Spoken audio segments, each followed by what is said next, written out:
Hi, guys. Welcome back to Sincerely Swan, my podcast where I talk about whatever's on my mind. I really want this to be a safe space for those who are struggling with mental health, who are struggling with finding their purpose in life, because that's exactly what I'm going to be talking about. Today, I am starting off the new year a little late, but I want to talk to you a little bit about my favorite stoicism teachings and also just kind of expand on some of my resolutions, some of my goals that I have this year, kind of just talk through that. All right, so I have my little lemon water here. This is one of the things I've been trying to do in the new year is drink hot water with every meal and then also have lemon water in the morning. It's good for you. Why not do the things that are good for you, right?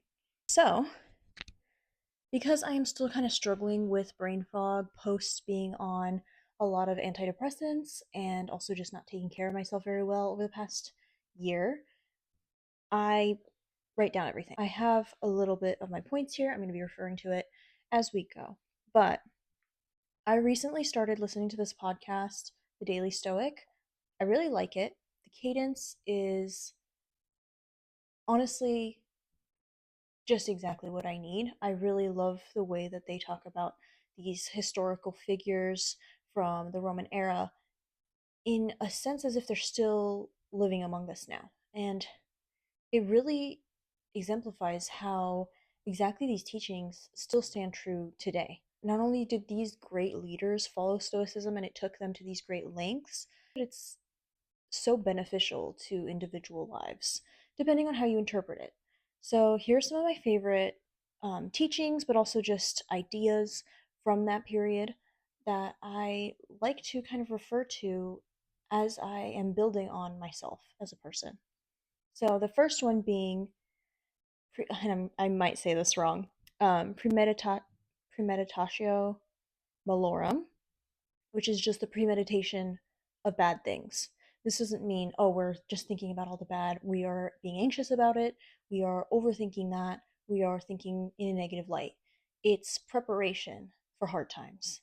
What this means is that when you are in a time of being fortunate, of having peace, of being grounded, where things are good, you feel like there is not even any bad on the horizon, that is when you should prepare.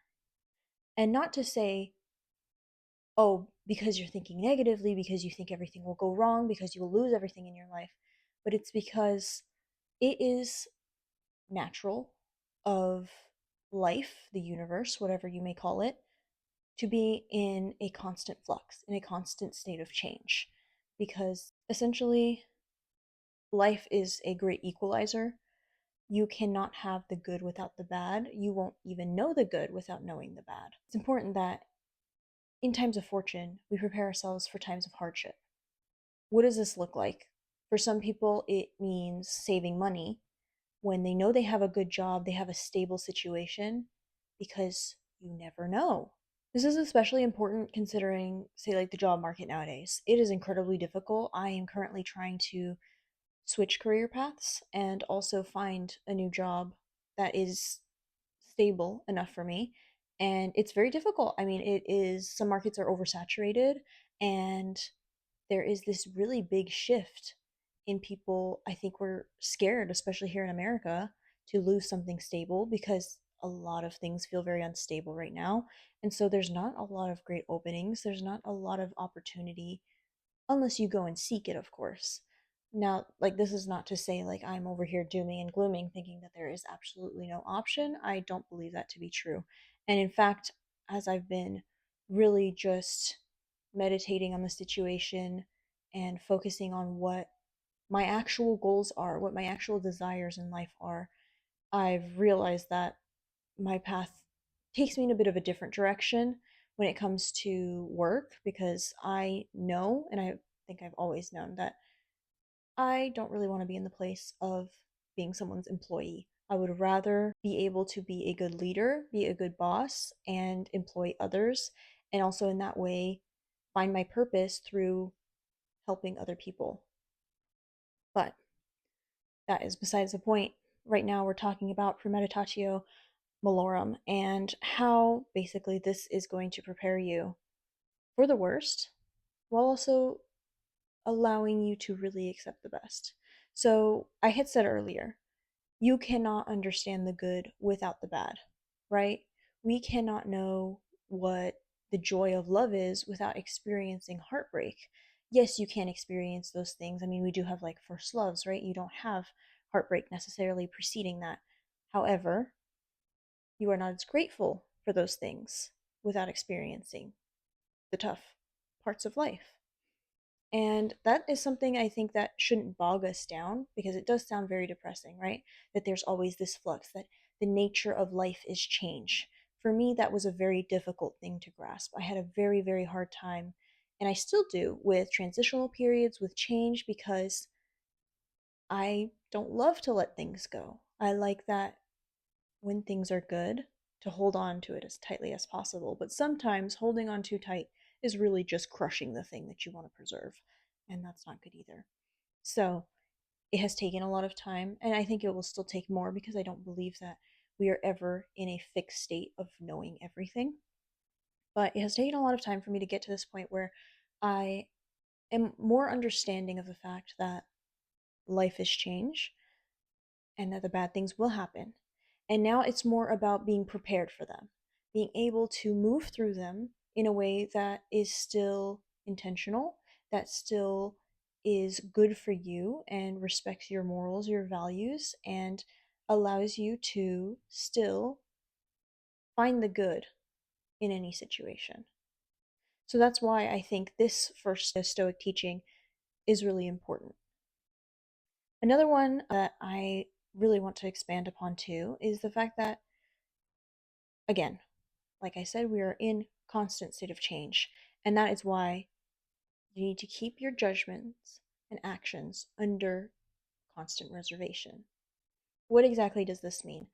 This looks like understanding that your opinions are that, they are opinions, and that they can be subject to change. I think very often we want to put ourselves into an archetype and say that, oh, I am this way, I am this person. We see this right with social media trends of aesthetics. People want to be the cool girl. You want to fit yourself into a niche, especially with content creation. A lot of people talk about these niches and how you should put yourself into there, and that's how you're going to get success. And although I don't think that's wrong, I think that is very limiting. The universe is change, life is opinion, and we need to find a balance in between that. You need to be able to accept that some of the things you might have believed might not be right, especially for the stage in life you are now. For example, there was a time in my life where I really strongly believed that men should pay for everything, all the dates, all the things, that they are providers, that is something that I need to be looking out specifically when dating someone, that they should be able to take on a lot of burden without question. Now, I do not believe that to be true. I think that's actually incredibly unfair, and it perpetuates this idea where we have this divide between men and women. And we see this now in the sort of dating game that is going around, where we deeply misunderstand each other to the point of oftentimes hating each other, and it only makes things worse. It only perpetuates the worst things. Now I feel that, yes, I do personally want someone as a provider. However, it is unfair to place so much expectation, especially financially, all onto one person. That is a lot to demand. I personally wouldn't want to do that. So, why would I expect that of someone else? Especially somebody that I love. That's an opinion of mine that changed recently. I also, for a long time, really felt that when you were dating somebody, if I didn't get proposed to within a year or two, then it's done. Like, you're wasting my time. This is ridiculous. Now I understand that love is actually a lot more complex. It does not follow guidelines and schedules. Love is confusing. We don't understand it. And that's also why it can teach us so much. But had I kept strict to this idea, I would only be focused on that goal so much that I would probably lose sight of all of the good things that are actually happening in the present and being able to enjoy the relationship and being able to work on growth and work on also becoming my own person within the relationship instead of being so fully solely focused on a ring, on the end outcome. So that's something that changed within me. Also, especially with meeting my current partner, because he's very methodical and he likes to take his time and look at all the options. And although sometimes it's frustrating because I do not have a lot of patience, seeing the way in which this has brought him success and more grace and more patience, I realize now that, okay, my opinion can be changed. And that doesn't mean that I'm not standing by my standards because I am still doing that. I still do believe that I don't want to waste my time. I don't want to be in, say, like a 10-year relationship, no ring. I do want to get married. I want to have children. But I am not letting that rule over the entire relationship, rule over our experiences together and the time that we are taking to build something better. I think the best way to self sabotage is to stay so strict in these beliefs because you're not willing to learn at that point. Be willing to learn.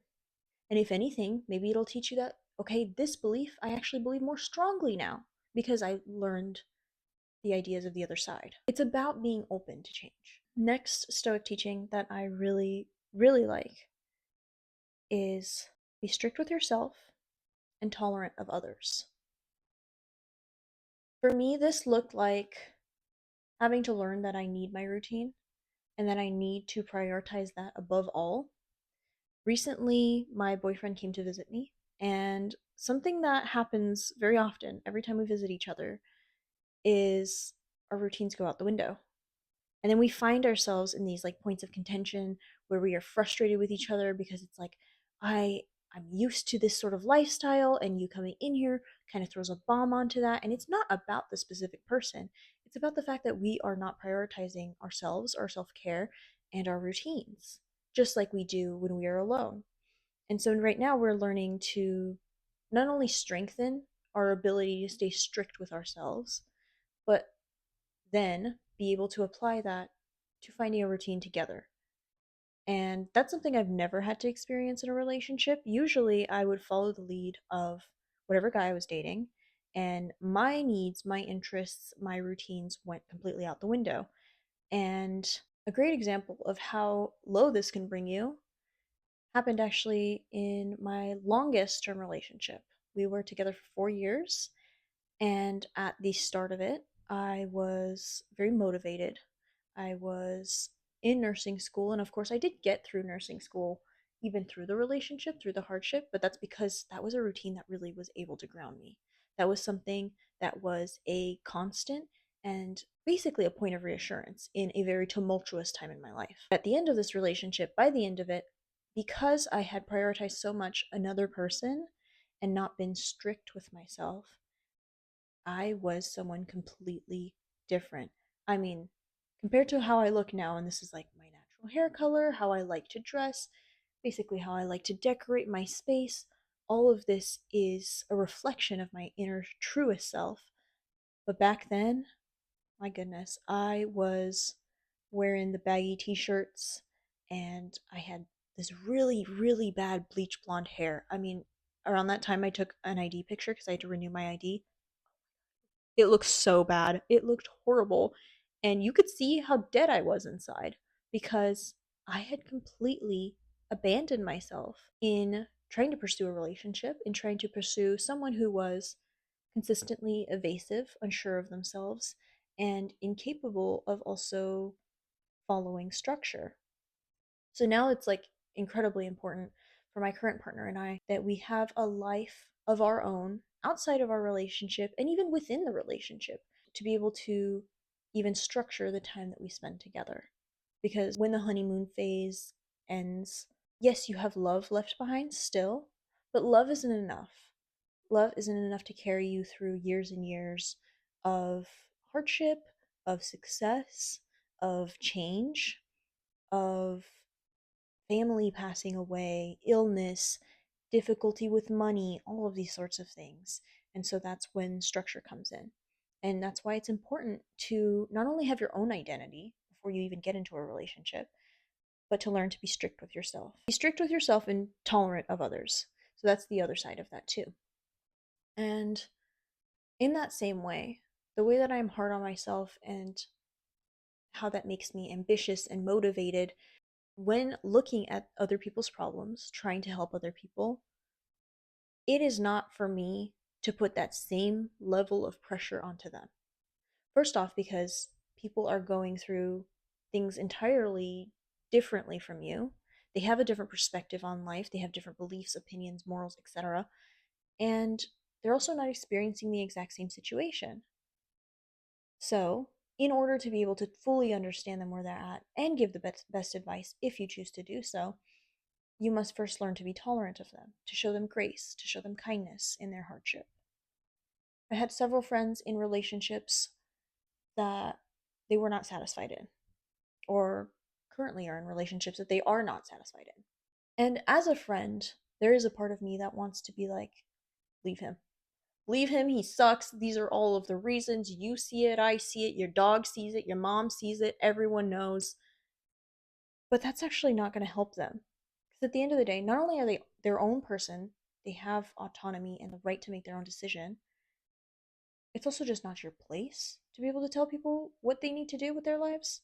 Unless, of course, they're asking you, they're telling you, like, help me, then sure, maybe then you can apply a little more pressure. But that's not what is going to give them optimal support in that situation. Sometimes all people need is to be heard and to be understood in order to kind of clear the path for themselves to be able to make that decision, to learn through their mistakes and through the situation. Even though you are putting pressure on yourself to do well, you cannot always apply these same standards that you apply to yourself onto others, because what works for you will not work for them. Just as inversely, what works for them will not work for you. This is why you can't be asking like a random person, hey, how am I going to build my company? How am I going to put my name out there? How am I going to, because they're going to tell you the way that they think they would do it. It comes from their own experiences, their own situation, but that is not going to be what works for you. And certainly you know this, right? You probably have had situations where you've asked your friends for help and they might give you good advice, but in your gut, you feel like it doesn't actually really apply to what's going on. Because sometimes in life, you have to stumble and make mistakes and fuck up in order to actually learn, in order to actually get to the place that you want to be. It's better to trip with the feet than with the tongue. In this, also, you want to realize that sometimes the best thing you can do is listen more than you actually speak. So, what he means by it's better to trip with the feet than with the tongue. Yes, it's embarrassing to stumble in life, to have these failures. It is worse to have your word be a bad reflection of you because you did not watch yourself, because you were not calculated in the way that you spoke, and because maybe in the heat of the moment you spoke out of emotion rather than logic and clarity. I've experienced this a lot. And back in the day, I used to chalk this up to bad timing. I'm just really, my timing is bad. But I would let emotion rule over my life very, very often. Sometimes I still do because it feels very big and overwhelming. And when I started creating this idea that, okay, I am someone who struggles with depression, struggles with anxiety, I'm someone who is mentally unwell, it just kept perpetuating this idea that, like, I make mistakes because of this. And then I wouldn't take responsibility for the fact that these are all things that I can change. So I would misspeak and I would say things that were not representative of who I truly am. It were representative of the emotions. That's why I caution you when it comes to making decisions rashly and in a state of high intensity, high emotion. Because almost always it's going to result in self abandonment because you were not acting in line with who you truly are, and instead acting in line with an emotion that you allowed to rule you. So, what does this exactly look like? This means being more careful with the way that you speak, taking the time to listen to others, and not just listening for the sake of responding, not listening for the break in order to say something. That in and of itself is a problem with the ego. We'll talk about that at some other point. But to listen for the sake of understanding and as a way of also calming yourself. When you are frustrated in a conversation, in a situation, sometimes the best thing you can do is listen to the other party. Not only does that give you time to collect yourself, but also to understand them, to allow them to say their piece, and then you say your piece. Because we don't need to be talking over each other. We don't need to be yelling over each other at the dinner table. That is not going to achieve anything. And oftentimes, the core of what you actually want to say gets lost when we are constantly just yapping over each other and fighting and not speaking in a manner that is calm, direct, and true to ourselves. In this too, and this is tied to one of the resolutions that I want to have this year, avoid foul language in order to speak with more directness and clarity. I have a really, really bad habit of cursing very freely when it's absolutely unnecessary and oftentimes out of place. There's definitely some times where I have been a little too loose with my tongue, cursed a little too much, and felt more like an idiot than someone who proved their point or who spoke as an equal to others. So that's something that I really would like to change this year. And I mean, something that can easily be changed. All it takes is being consistent with what I'm actually talking about here, which is listen more than you speak, be cautious with the way that you speak, and be intentional with the words that you say. Because I think that is also something, cursing that is, that muddies up the clarity and the truth of the words that we're trying to speak. It's just extra stuff added into this stew that could otherwise be good, but now you've just put too much salt and it just does not taste like what it should anymore. It just tastes like salt. It's really important to try and have grace when it comes to speaking, when it comes to speaking to others, when it comes to arguments, moments that you are frustrated, moments that you do not feel heard. Even that, especially that, because it's in moments like that that we want to raise our voice, that we want to assert ourselves. Sometimes you also have to realize that the person that you are speaking to is not willing to understand you, is not willing to hear you. That's all right. Not everyone needs to agree with you. And I think that's something that we've also lost the plot on because nowadays it's easy to find a little internet community where everybody thinks the same and talks the same and it feels good because it's easy to not be challenged. But it's in challenging ourselves, it's in talking to others with beliefs that are different from our own that we are able to learn more about the world, that we're able to learn more about ourselves, and either stand true to what we think we believe in or change it. And either way, there is no bad to that because you are learning your truth. You are learning what is true to you, what is good for you as you move through life. Now, the very last teaching that I want to talk about has to do with self interest. I really like this one because it speaks to me as a nurse, it speaks to me as a human being, and I think it speaks to all of us in terms of the things that we are witnessing nowadays, politically and around the world. Our self interest must never cause injustice on our fellow human beings. Y'all, this is why we are the way that we are in the state of the entire world today. Because not only do we have a very small group of people, the 1%, whose self interest has overshadowed everybody else's, but we also, in America, most of the times, and this is my frame of reference because this is where I live, we have such a focus on the individual, on our individual success, to the point that we are now looking around and being like, where is our community? Where is help when you need it? Where are the people that are looking to do good in the world? And they still exist. Of course they do. It's not that every single person has been poisoned with capitalism, but it's a lot of us. And I say us because, in a sense, too, I was of that mindset. I really believed that you had to go for the hustler culture and that no one is coming to save you. And in some ways, that is true. There are true things in every single teaching. It's about finding the truth that relates to you. I really believe that success and finding success and becoming successful and becoming rich meant inevitably trampling over others. And there was a point where I was like, I'm ready to do that.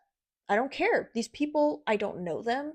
They have nothing to do with me. I will likely never have to understand how others suffer. I meditated on that more. And I looked deeper in myself and I was like, no, like I've lost the whole point. I've lost the whole point because in suffering through poverty myself, and in wanting to become successful and in starting to touch success, my mindset just completely switched.